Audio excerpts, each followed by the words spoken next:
colleagues later than I was. Good. No, you are here. You are Zara or Nura? Nura. Zara is not. That's yours? I think she's coming. Oh, she's coming. Oh, okay. And you all have access. We will need to get access to the article. So you all have a copy? Or okay. You have it on your phone? No. So let's see. I don't think I have it printed. On the USB? Okay, so we can pull it on screen maybe? Okay. And I can have it on I think. Let me check. I should have the article somewhere here.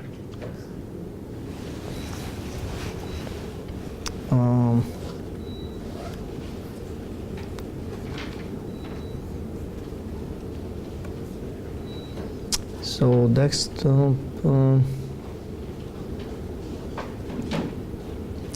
This one.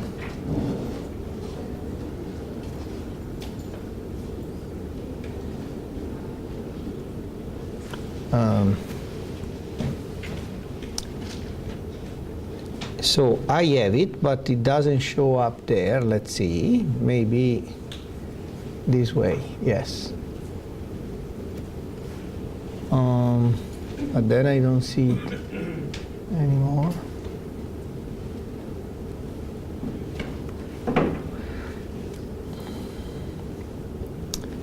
I think that, yeah. This computer is set not to duplicate the screen, but to extend it. So, okay, this should be okay. Okay, so you have your list of questions. This is about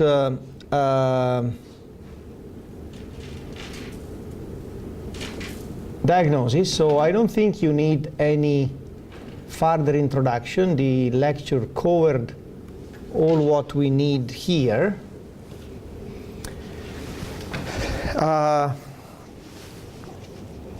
The approach I took in the previous groups was to go around the table, to be sure that without causing any inequity, everyone has a chance of participate. And we went around answering the questions. So we start with Zara or with you, whoever wants, and we go around the table. What's the research question of the study we are discussing, being the study? Oops, that's no good. Being the study, this one here. So it's a study about diagnosis. Diagnosis of what?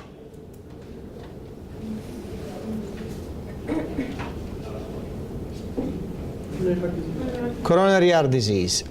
In which population?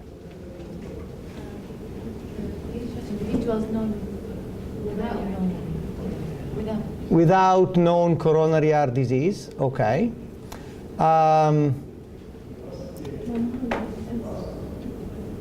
Do you think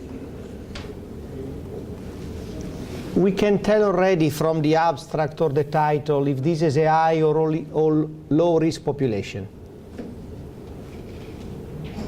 Okay, so we will come back to that later. What about the second question? Is this question important enough to keep reading?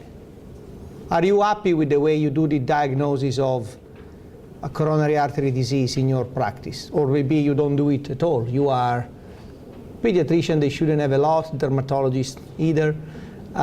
So you may say no, doesn't matter to any one of us, we'd prefer to go for a walk. That's okay.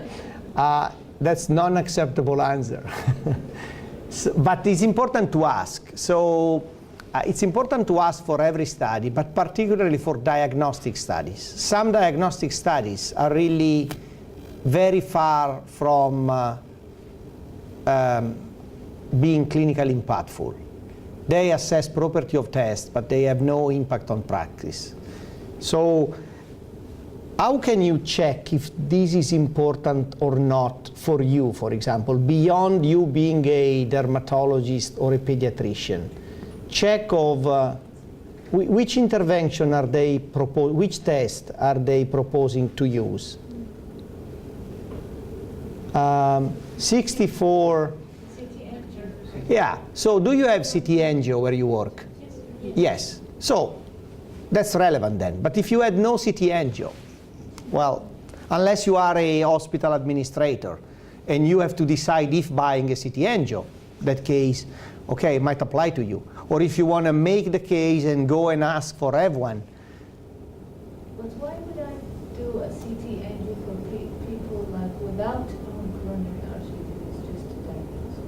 Like they're asymptomatic, right? Good question. It's an exposure to radiation. Yes. So let's step back. What you usually use to diagnose coronary artery disease?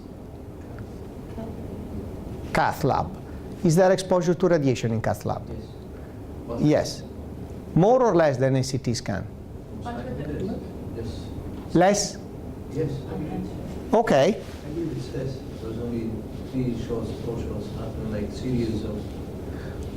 Okay, so she might be right. Why do I want to give all this radiation? With the catheterization, it's invasive, it's not invasive. Okay, so that's a good reason. If you get the same, I'm not saying that you get the same, but if you were yourself, if you don't have any coronary disease, but let's say in 100 years you will have some, and would you prefer to have a cath lab or a CT scan? If they tell you you get the same result. CT scan, so that's a good reason to consider, notwithstanding the radiation. But cath is diagnostic and therapeutic. Very good point. Yes. Very good point. That's why you can diagnose it and then go for a cath later on. So you will have a double radiation time. Yes, it is true. Elective cath here is always interventional or can only be diagnostic? Same setting. If he has what they do, usually they consent him for therapeutics. If you have like a disease visit and they can stent him, they will. Okay, okay. So that's a good point. So these are all good consideration. So you may say this is not, does not open to treating. And it may be a matter of probability then. You may, if it's negative, you don't need intervention. So would be good to use. If instead it's positive, then you have to move to the cath lab. So you have wasted time, resources, and radiation. Now, thinking of the previous lecture, if you think of this test as a good test to rule out a disease, would you look for or expect that what matters to you is sensitivity or specificity? Sensitivity. Sensitivity. Both, of course. I mean, if you can have both, always better. But if you have to choose one, then it's sensitivity. Because what you would use this test for? To rule out. And very likely, he is very right. If there is a high chance, I want maybe to do a cath lab so that I diagnose and fix. If there is a low chance, I might be happy to just rule out. So would you imagine this test for a high probability population or a low probability population? Low. Okay. But anyways, we are discussing enough that I think we can answer this question saying, okay, there is sorry, this computer is very different from mine. Is likely useful for us to read and make up our mind around where we could use CT scan. Now, where was the study done? It says page 1725. Let's see. So 1725 is this one.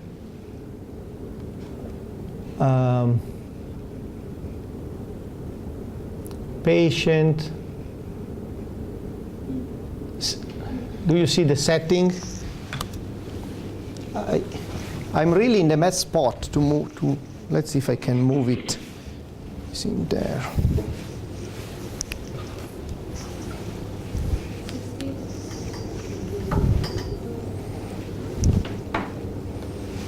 Why don't you do it? Huh? If you can, the mouse is there. It's very, okay, so at least from here I see, or you may see. Page 17, so this is the other one. 1725, right column, second paragraph. So, you see, I'm a Mac person and it doesn't answer well to me. So 1725, right column, second paragraph. Here, the study was performed at 16 centers in the US. And they were using, GE Healthcare was monitoring the study. There is an appendix with the name of the center. So is the US setting similar enough to yours for what is CT scan? Do we have a radiologist here? No, but surgeon might be familiar enough with imaging. Similar, okay, so are we satisfied with the setting? Sorry to step continuously in your spot, but I think that from here I can operate better. Was the study done in multiple centers? Yes. Why is it important for diagnostic studies to be done in multiple centers? For comparison. Better for comparison. Yes. So there is this is a CT scan, so there is a component of interpretation. For how much this can be standardized, you can have different radiologists performing differently.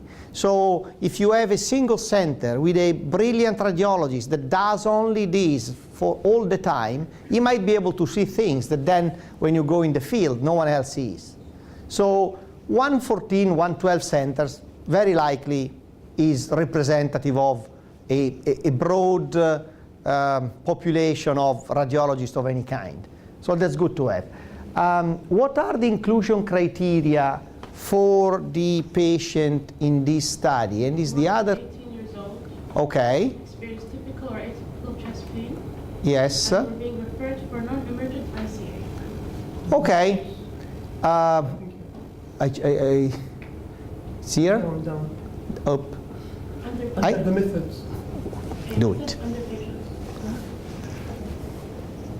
Yeah. It's I can't move it. So. ممكن بس بالأرو بالسهم. So is this the right population? Is the population in which you think you would use this test? Here.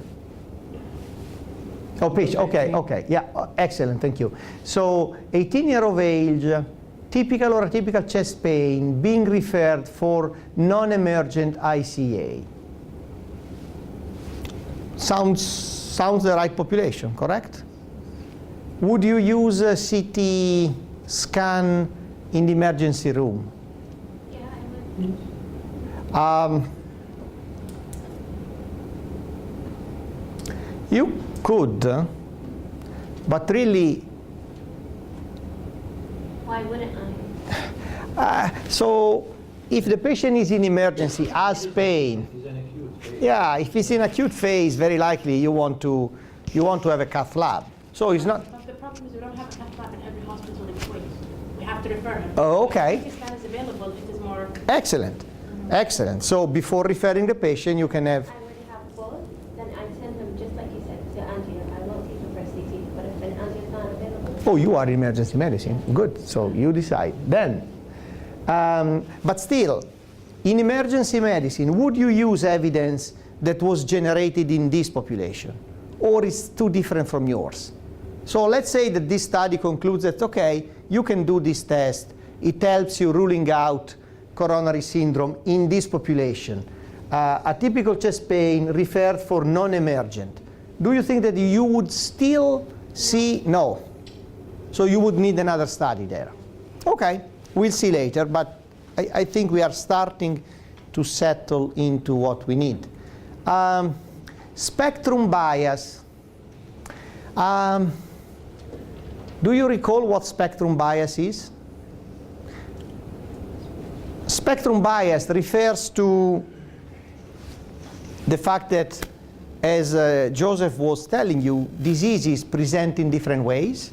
And so we have already touched upon acute, and then I might say compensated, decompensated, chronic. So there is a spectrum of presentation of acute coronary syndromes. And you want to be sure that the spectrum is the right one. So if you plan to use this test in all cases, you need to have all cases in the study. If you instead want to use it in a small subgroup of patients, you have to be sure that that subgroup is included in the study and ideally is analyzed separately. Because say that you have you are interested in emergency patient presenting in eMERGE, and you have a study of 1,000 patients, 10 presented in eMERGE, and there is no specific analysis for those 10. Would you use that evidence? Well, the spectrum includes your kind of patient, but there are only 10 in 1,000. Well, that's too little. So check not only if the diagnosis is the right one, but if the subtype of presentation is the one that you expect to apply the study result to.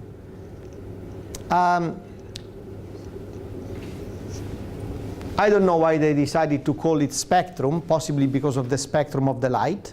So you want to have any color represented in.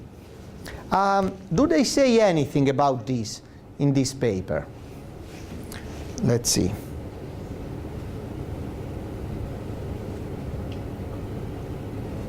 There is nothing. So the only information we have are the one presented there. Is there any table 1 in this paper reporting the characteristics of the patient? No. No. This one? What does it say? Oops. Yeah, it says that the age span was from about 37 to 77, 60% male, prevalently Caucasian, but also some other races. Age was from 140 to 180, weight 49, body mass, heart rate, diabetes, hypertension, hyperlipidemia, some proportion of those. Does this make a real spectrum? When you think of spectrum of coronary syndrome presentation, you think more or acute, chronic, compensated, decompensated, or smoker, family history, hyperlipidemia. In deciding if you send someone to cath lab or you just wait and see, are these the things you look at? Or you would have preferred to see, I don't know, EKG's classification, troponin levels. What does it make the spectrum of a coronary syndrome presentation?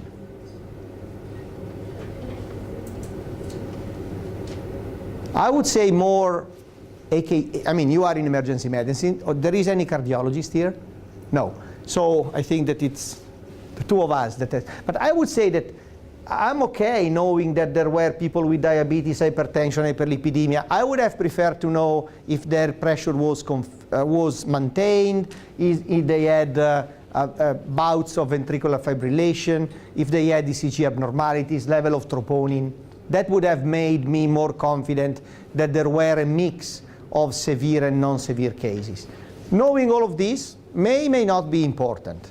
Is there any reason you expect the CT and the cath lab will be different due to diabetes or due to family history of coronary disease or being a smoker? I can't see any reason why I would expect a difference due to these characteristics. Okay, so we have no information about spectrum. I think they important because there are risk factors.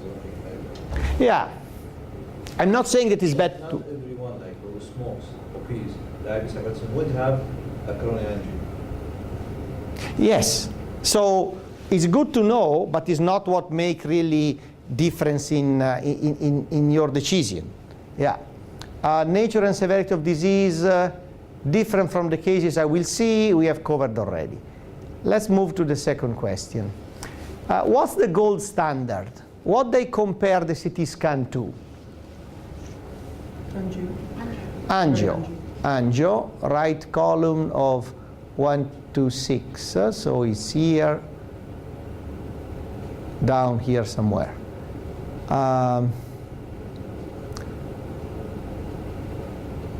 Okay, so selective ICA performed that way, 8 projection, 5 views.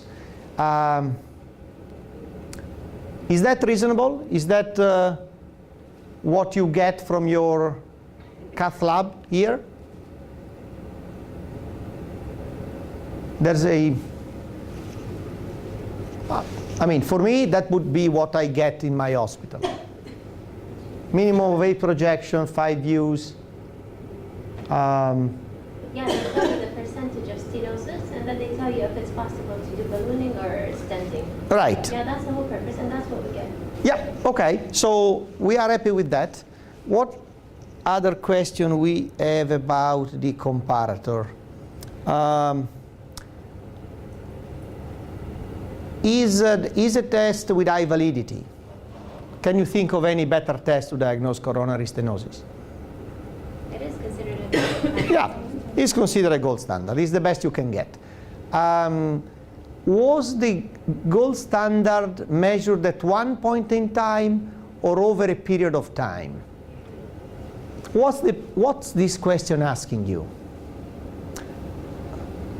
Say there are 3 studies. One does the CT scan now and coronary angiography 1 week before or after. The other one does the CT scan, the coronary angiography now and the CT scan up to 1 week after. And the other study does CT and coronary same day. Which study you would be more confident trusting? Same day. Same day, because if your goal is substituting one for the other, you want to be sure that the picture has not changed. Can a coronary picture change in a week? Sure it does. Yeah, so if it was staging of a breast cancer and was comparing CT scan and MRI, would you be worried if those are 2 weeks apart? No. You don't expect anything to happen in a breast neoplasm in a week. So a week would be acceptable. And would you be worried if some of the patient had the CT first or the MRI first or vice versa? No. In this case, you would. What you would like to have first? The MRI or the angiography? The MRI, why? Well, first of all, but we are trying to study, we are trying to understand. So it's not invasive, fine, but they will have anyways the 2 tests. So as to having the invasive test, they will have both anyways for this study. So this is a good point, but there's another reason why you want the CT first. Because the catheter, the angio may affect. Yes, when they are in there, first of all, if there is a stenosis, they will likely take it away, put a stent, or do a balloon. That would not be ethical. You go there, you see a critical stenosis, and you say, oh, I'm sorry, I have to wait for you to get the CT scan, and then I will come back and put a stent. Well, you are in there, you put the stent. So you want the CT first, and then the stenosis. So what did they do when they did the thing? Interpreted by an independent, do they say? They don't, unless individual were excluded, some image acquisition, they don't say. Did anyone find anything about? It seems they don't say. I would hope they did the CT first, and the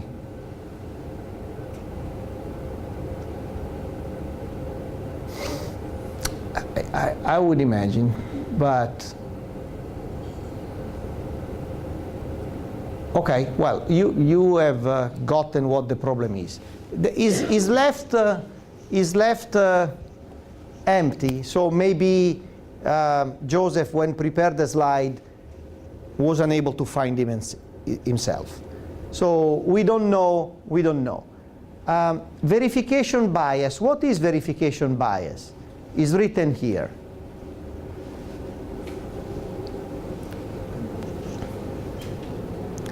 Verification bias is Test. You're comparing two tests. yes. So you need to know how good the new test is. So you need to know the sensitivity and specificity of the old test to compare the sensitivity and specificity Right. with the new test. So you test everyone with the gold standard and so they both have to do. All patients have to do both tests, which may not be what you will do later on in practice, because you may well then use a CT scan to rule out, and those negative will not have a cath lab. But for the study, you need to have both. Did they have both? It says here. It's in the method they say nothing. In the result they say that everyone did both. So maybe they were not so good in writing the paper, or maybe they slipped it in the abstract. We will never know. However, you would have preferred in the method saying clearly everyone got the CT and 1 day after maximum got the cath lab. There's nothing. So maybe they did, please. Here in the results, it says that the number of patients who were enrolled were 245, and then they said that 15 subjects did not complete either the CCTA or the ICT, withdrew after CCT, and did not undergo ICA. So Okay, very good, thank you. That's exactly what we were looking for. They forgot to put it in the method, but they put it both in the abstract and in the result. And they also say the number of those not having both. So we can at this point assume all the others had both. Yeah, perfect. So are we happier after what you have said out of the paper? Excellent. So let's move on. How's the CTTA interpret?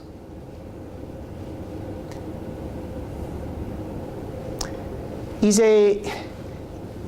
an imaging test. So I don't know what's your experience, but sometimes you send a patient to CT to rule out a pulmonary embolism, or to rule out a cerebral bleed. And you would hope that the radiologist reports you put a question, right? I don't know your radiologist here. My radiologist in Canada, they don't even consider doing the test if you don't specify clearly what the question is. So you can't ask for CT brain. You have to say CT brain, rule out hemorrhage. Now, if was a fair word, I take the time of writing the answer, you take the question, you take the time writing the answer. So if you want me to say this is a CT brain to rule out hemorrhage, you don't give back a description of a page of the brain. I don't care. I want to only know, is there bleed? Is there blood there or not? So you would imagine that for a diagnostic test you have a positive, negative response. Is this your experience? Is this what radiology gives you back? Okay. Depends. As John said, usually we ask for specific things. Like let's say for CT abdomen, I would ask him right lower abdomen to rule out acute appendicitis. So I would like to the appendix, is it inflamed or not? Yeah. So that's But they They also- comment. They comment on everything. Yeah, they comment on But they everything. comment on everything, it's like protocols. It's like, copy paste, then at the end they would mention, really, yeah, it's a copy paste. At the end they would For the word mention. information. So, This is what. And usually we read. No, we're not doing this. so sometimes you get, I usually require CT for, I deal with anticoagulant, so clot and bleeds. I'm okay with the description of a bleed. But or- what if there's something else going on that you don't know about? Well, that's fine. I accept that they say, oh, by the way, yeah, there is no blood, but this patient has a glioblastoma of 10 centimeters. Fine, thank you.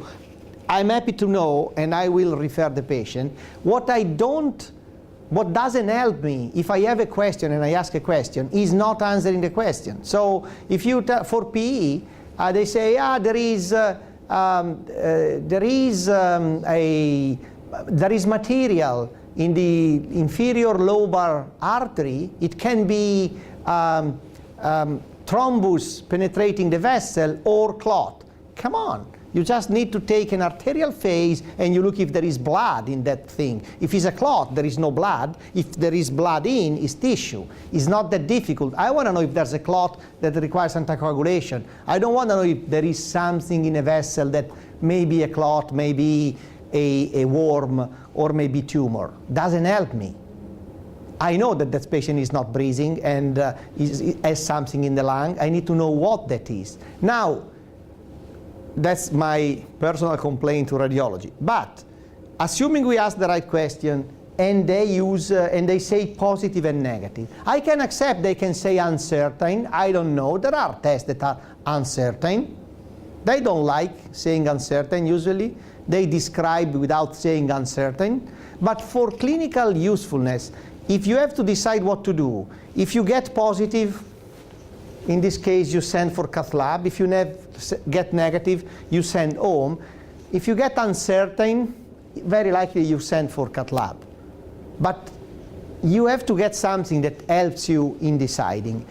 And in this specific case, hopefully, they had a description of what they called positive and what they called negative. Is there anything like that?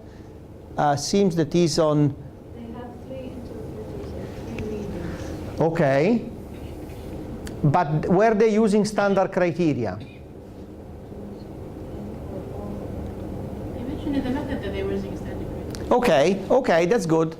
Because if there are standard criteria, even if you get a long protocol, usually, ideally, if they follow all the criteria, they should also say positive or negative.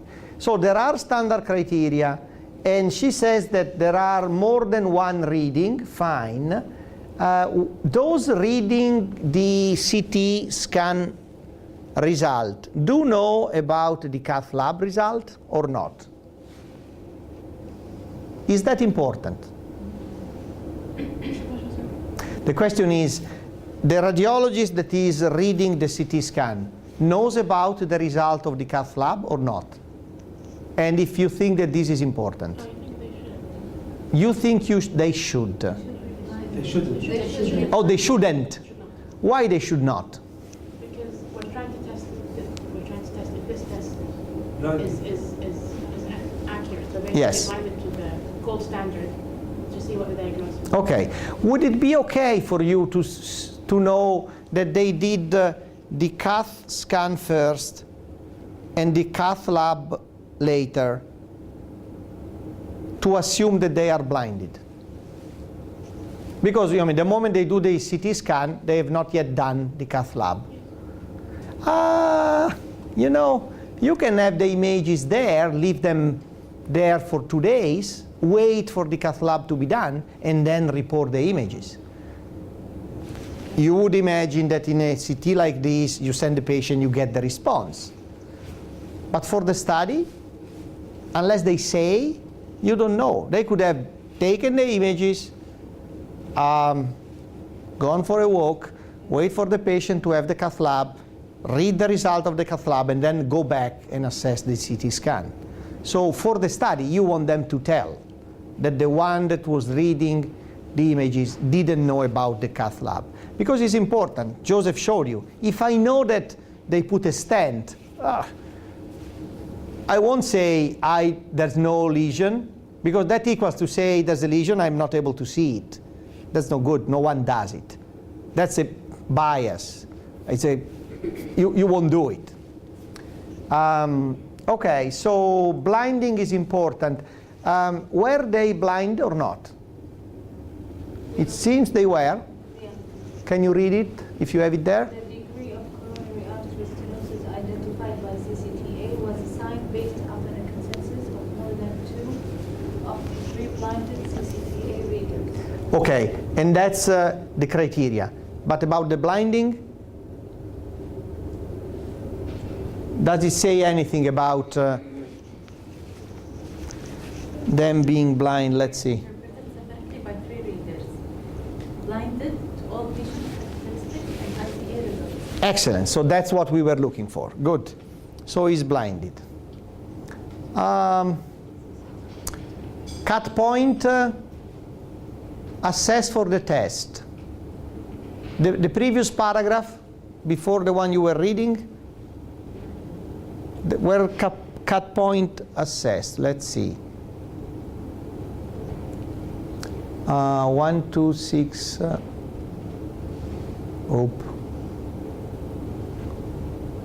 Here.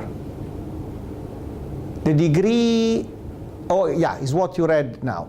So they use cut point to decide what was positive and negative. Fine, so they did it in a reasonable way.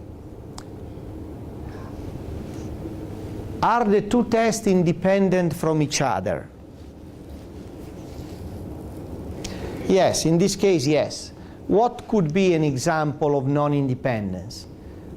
Clinical diagnosis of myocardial infarction, which uses troponin and troponin. The example that Joseph gave you during the lecture.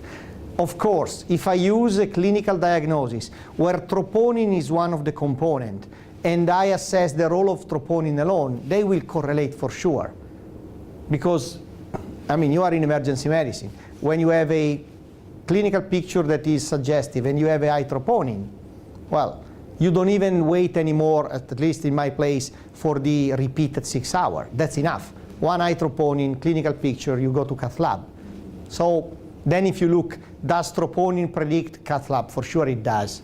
That's the chest pain and troponin, or troponin alone, you won't see a big difference. That's incorporation bias. In this case, we don't have this problem.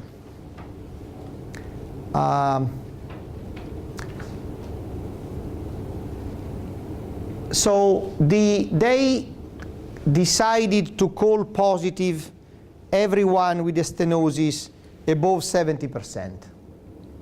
What is the prevalence in their population of stenosis over 70%? How many patients had this level of stenosis? Should be more or less in the same area.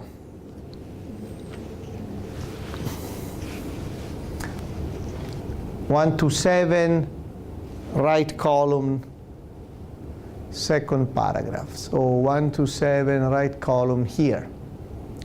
13.9% at more than 70%. Okay, with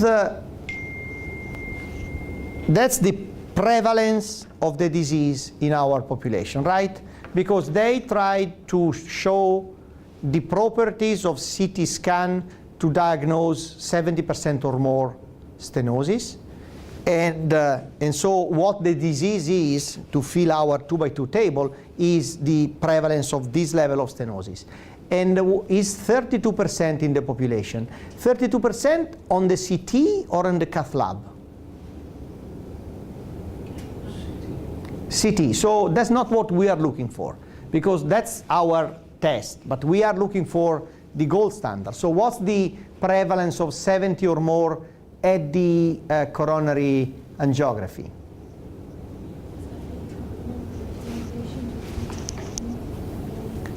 Oops. 29. So 29%, 29 patient or 29%? 29 patients. So 29 patients, which proportion is of the population?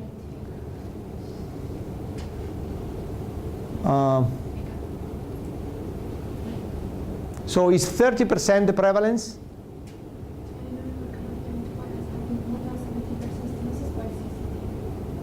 I didn't hear.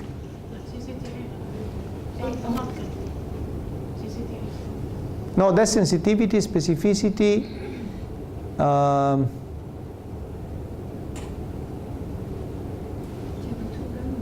Table 2. Table 2, over 70, subject in group 31. No. Not the same. Okay. Okay, so that's our prevalence.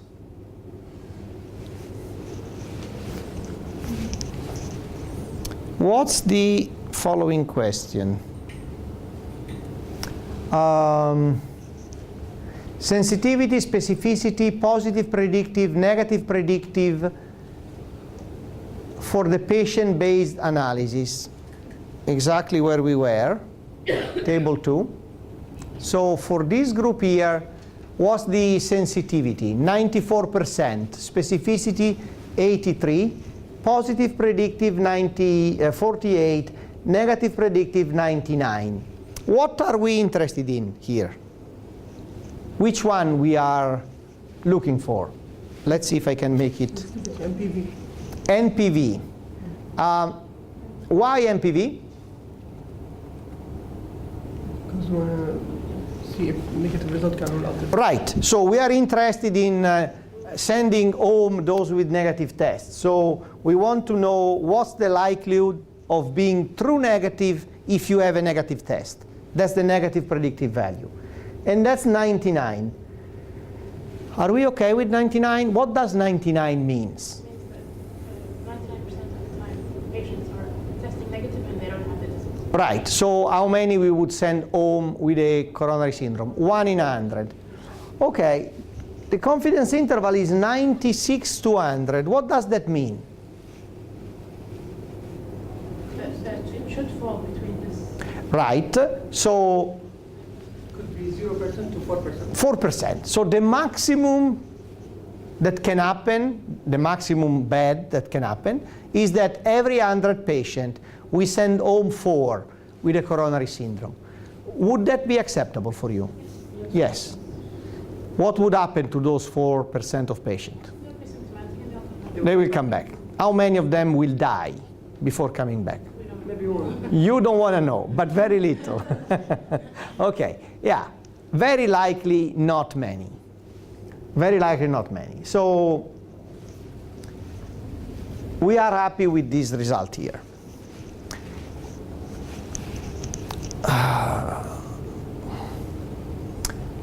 Are the results of clinical importance? You have answered. What would you recommend to your hospital director? Should the hospital buy the 64 multi-detector row CT scan? No? If this is the negative predictive value of it, then it's a screening test. Let's say this radiologist, they are expert. They expect mine, they will be expert. Same. Okay. So you want to buy not only the CT but also the radiologist. It's the same scenario. Okay. He wants the car with the driver, not only the car. Yeah. Yeah? Okay, makes sense. In Kuwait, there is not the centers that have a cath lab are maybe 4, and we have more hospitals. So if this can be implemented in the regular radiology department, then it would kind of control the number of patients we're sending to the cath lab. We would know what patients to send, what patients not to send. So I mean, in this setting, I would say it's good. And I would say you're right. I would say he is right. Have a cath lab rather than CT. You would prefer have a cath lab more than a CT. Hospital advanced. Yes. So what do you think is more expensive, a CT or a cath lab? Cath lab is usually more expensive. And the other thing is what you do with the cath lab. Like you said, diagnostic. The diagnostic. And yes, you do diagnostic and therapeutic. But what you do with a 64 detector CT scan? You do a lot of stuff. You don't do only this one. Once you have it, you can use it for many other things. Can a 64 work at 4? Yeah. So you can take down some of the detector and you use it for standard CT. So it depends. You need to have the radiologist. You need to have then a cath lab where to send the patient if needed. But in general, if the question that you are asked for is, could this be useful in practice? Yes, could. Because would allow you to send home a lot of patients. In this specific population, 70% of patients would be sent home after the CT scan. Okay.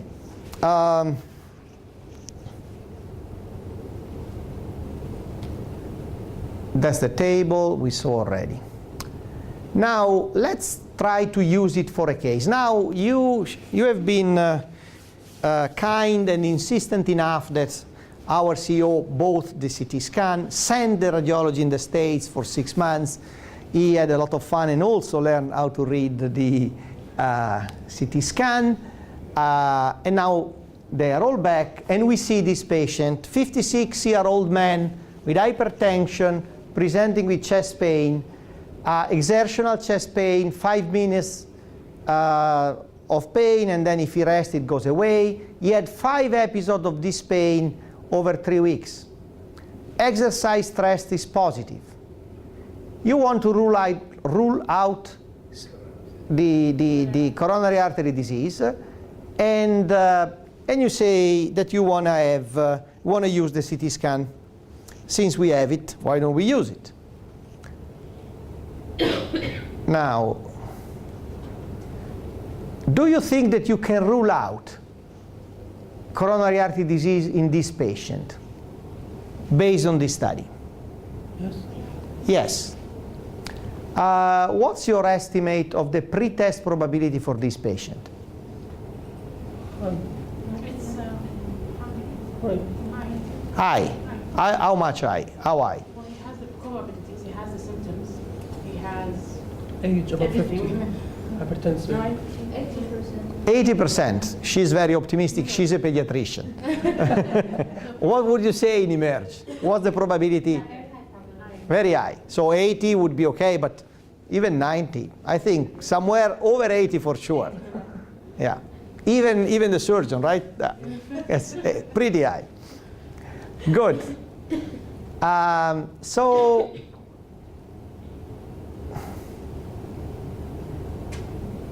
what are the 2 factors that influence the negative predictive value more? Is a ambiguous question. So the negative predictive value depend on what? Sensitivity and pre-test probability. Yes. So the study population had a pre-test probability of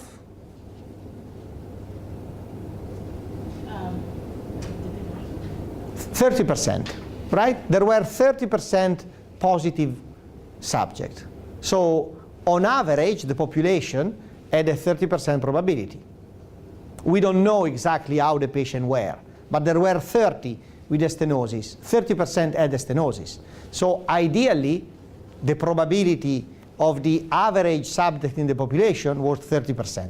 The probability of this subject here is likely 90%. Okay. Instead, what influence more the positive predictive value? Pre-test probability and specificity. Specificity and pre-test probability. Okay. So in this patient, why would you do a CT scan? To rule out or to prove? To rule out. To rule out. So you still won't do the test because you assume that, Patient we want to rule in. We don't want to rule out. well, I don't know, that's what we are discussing. You would like to rule in. He still say, well, okay, but this test is good to rule out. So if I do it to rule out. It was used as a screening test in the study. Yes. But this patient has the symptoms and he's symptomatic and he's showing. Yes, To so, rule in. okay. Often scenario, last sentence they mentioned, rule out. Let's change the question. Do you think that this test is good to rule in? PPV is 18 maybe? No, not as good as it really got. I don't know what PPV was. Oops. The PPV was 48 only. and the Yeah. specificity Which was is poor. 83. So, yeah, but come on. It's poor, but this is the pretest probability, where is here, is the positive predictive value in a population with 30% pretest probability. Maybe in a population, in a subject with a 80% pretest probability, the PPV becomes higher. You don't know. We need to do the math. You need to do the math. Now we'll do the math together. So anyways, first concept is if the pretest probability is different, these two numbers may change. If the pretest probability is different, we may want to do the test for a different reason. So in a low probability population, he wants to use the test to rule out, and you have been able to convince the CEO to buy the thing to rule out. Now we have a patient that has a high probability, and we may want to use the test to rule in. Okay? She has sent already the patient for cath lab, I think, but, right? Yeah, doesn't matter. Let's see if you were on vacation, what we would have done trying to cover for you in eMERGE. I have a question. Please. You know when you said the pretest probability for the patient for this study is 30%? Yeah, If we have this patient in the study. in the study, and we said that the pretest probability for him is higher, so we're dealing with different numbers at the time. Yeah. If we're dealing with a population of 30%, and then this patient with all the symptoms, it would be higher. So how would we kind of... Okay, good point. Always confusing, but pretty easy to solve. So when you do a study, you study a diagnostic test or you study a treatment, you do the study on a population. And so if in this population you have 30% positive, you say that the pretest probability of a subject taken out randomly is 30%. But if you take all the subjects, each of the subjects individually, their probability is 0 or 1. They either have or not the disease. So when you do this study, you are in the population mindset. You don't look at each patient. They said every patient coming in with age over 18 and indication to cath lab, we put in the study. They didn't even ask, well, how's your pain, is 5 minutes, in 3 weeks, is the exercise positive, negative? They don't want to know. Because they want to test if taking 100 patients, of which 30 are positive, the thing get those patients right. Very likely, if this population, when another population similar to that one come to eMERGE after the end of the study, this is now real life. When this patient gets in, very likely you send it to CT. When this patient gets in, maybe you send it to cath lab, because you ask question, he's 56, he has these characteristics, and you say, come on, you are one of the 30 positive in there, I don't even send you there, I send you to cath lab. And that's why the performance in the study is never reproduced in practice. Because in practice, you won't get all of them, but you will get some of them. Because in life, probability for the individual is 0 or 1. Either he has the coronary disease or not. There's no 30% pretest. Pretest depends on that patient belong to a population where 30% can have the disease. But his own risk may be different. And the test being indicated or not depend on how that patient is. Make sense? Yeah. Well, if you still have doubt, what doesn't make sense? Where is your doubt still? I understand that it's ideal on paper, but when it comes to actually in practice, it's different depending on the patient's coming.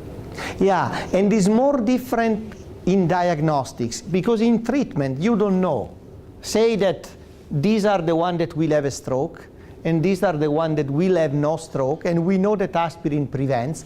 That's easier, because you don't know who will have a stroke, and you give aspirin to everyone. In this case, it's different, because you kind of know who's there, because when you see the patient, you say, oh, you have a coronary syndrome. So you tend to give, it's like, you start from 10,000 diagnoses, and then you drill down to the 2 that are likely. If you have no doubt, you don't ask the test. If you still have doubt, means that it's not so high that. Okay, but still, we are not trashing the test yet. We are saying this patient really has a higher probability. So we might not get any gain by doing this test. So,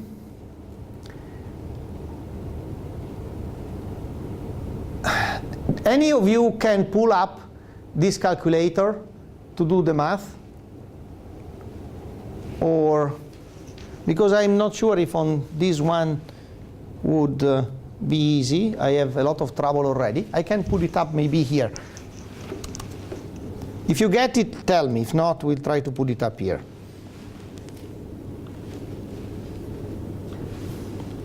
Yes, I got it. You got it? Good. So let's use it for this patient. What is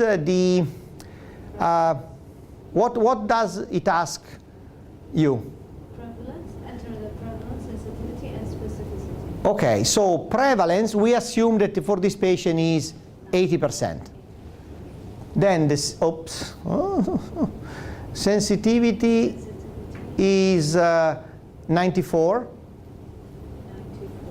And specificity is 83. Yeah.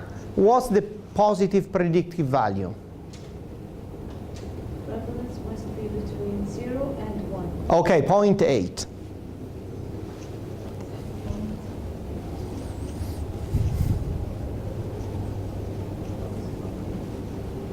I think this is 0.9. Oh, he wants, okay. Yeah, and specificity is Po- 0.83. Yeah.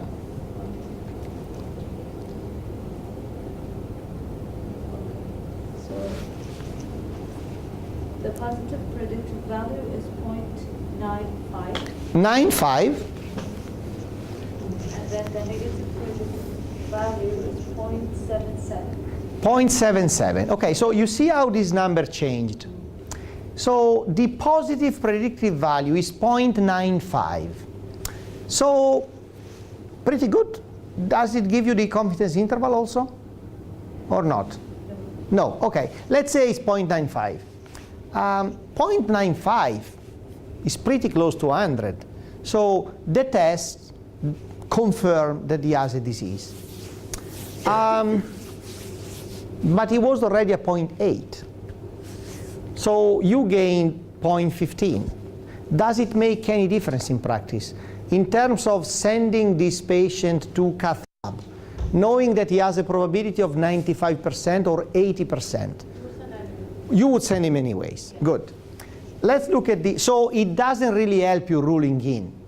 It doesn't say 100%, but even if it was saying 100%, you would send him anyways with 80% positive probability. Let's see if the negative is low enough to send him home, saying, you have a high chance of having a coronary syndrome, but you don't have it, because this test negative means that your chance of having a coronary syndrome is 0. What's the negative predictive value now?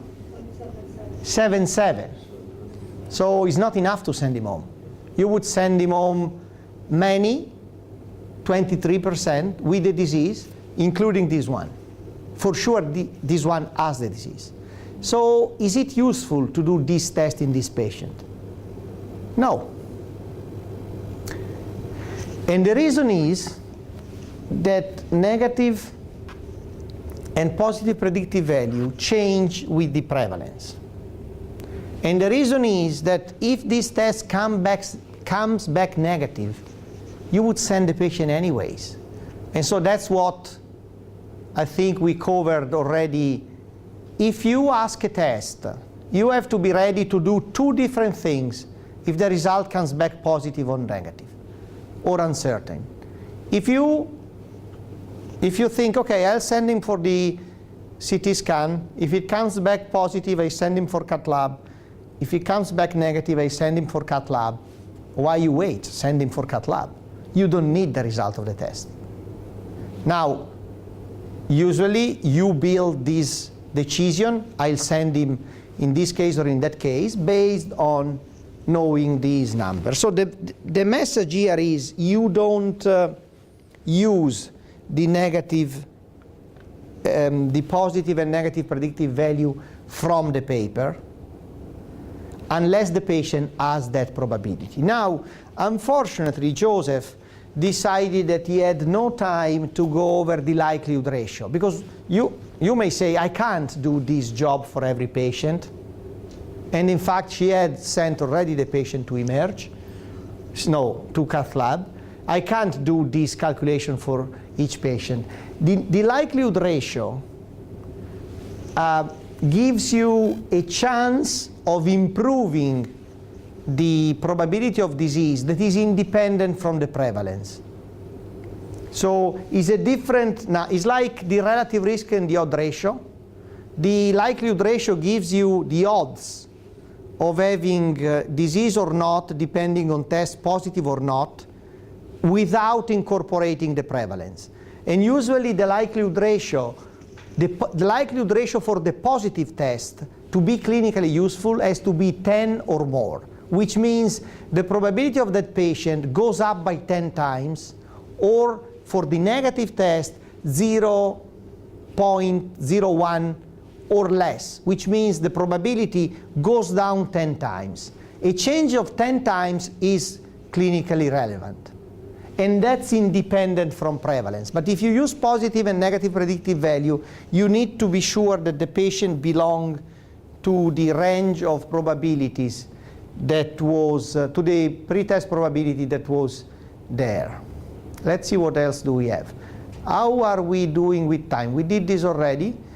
We use the calculator to do these maths. We have learned this one, so we are well set. We have 3 more. So we should end now. Let's see what it says. Oh, the ROC curve.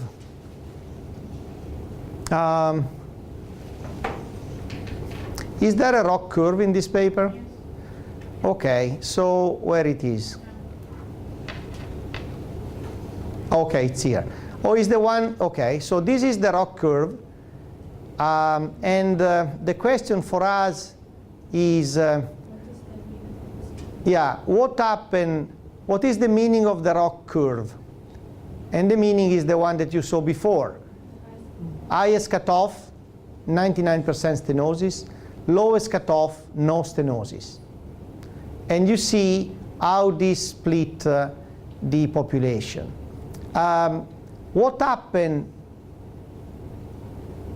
if we move the cutoff from 70 to 100? What happened to the specificity? It goes down. Yes. And what happened to the, no, sorry, to the specificity is down here, so it goes up. Yeah, because this is 1 minus specificity. So if you do the trick that Joseph suggested, you move it around and you go from 70 down to 100, the specificity increases. What happened instead to the sensitivity? Decrease. Because the sensitivity is here, and if you go to this more sensitive cutoff, the sensitivity goes down, of course. Makes sense, right? What happens to the specificity? So what happens if you move the threshold from 70 down to 50? The opposite.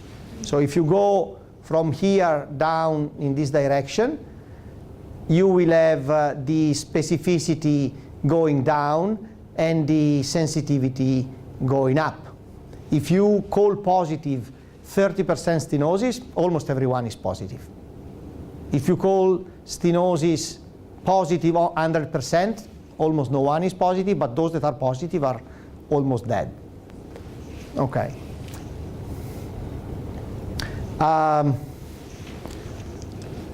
I think this is in your material, is where you find a calculator if you want to play with it. Are 4 alternative addresses for the same calculator. Good. We are 3 minutes late, but if you can fill anyways the evaluation, particularly if you have any suggestion to improve the unit, that's welcome. Any final question? No. Good. Done. Thank you. Thank you for hosting the computer.